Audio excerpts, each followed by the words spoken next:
ایران اور امریکی تنازع حتمی لمحات میں داخل ہونے کی امید بڑھ گئی ہے۔ امریکی صدر نے اشارہ دیا کہ 24 گھنٹے میں سرپرائز ہو سکتا ہے۔ ڈونلڈ ٹرمپ نے اہم پریس کانفرنس کا اعلان بھی کر دیا ہے۔ پیش رفت پر امریکہ نے پاکستانی قیادت کا باضابطہ شکریہ ادا کیا، تاہم یہ ڈراوا بھی دے دیا کہ بدھ تک کوئی معاہدہ نہ ہوا تو ایران سے دوبارہ جنگ شروع کی جائے گی۔ امریکی صدر نے ایران سے معاہدے میں $20 ارب کی بحالی یا پھر منتقلی کی تردید کر دی ہے۔ ایران امریکہ تنازع کے خاتمے کے امکان، امریکہ کے رویے میں نرمی کا رجحان۔ امریکی صدر ڈونلڈ ٹرمپ نے واضح کیا ہے کہ ایران سے متعلق اچھی خبر ہے، جلد کوئی سرپرائز مل سکتا ہے۔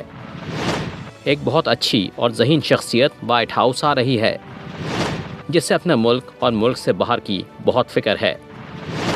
ہم ایک غیر معمولی نیوز کانفرنس کریں گے۔ ایریزونا میں تقریب سے خطاب میں دعویٰ کیا کہ ایران سے ایٹمی مواد امریکہ لایا جائے گا۔ صدر ٹرمپ نے ایک بار پھر پاکستانی قیادت کا شکریہ ادا کرتے ہوئے وزیر اعظم شہباز شریف اور فیلڈ مارشل عاصم منیر کو زبردست شخصیات قرار دیا۔ ان کا کہنا تھا کہ دونوں پاکستانی رہنماؤں نے اہم کردار ادا کیا، جس پر ان کے شکر گزار ہیں۔ The country of Pakistan and its great prime minister and its great field marshal. He's our great field marshal. Two fantastic people for helping.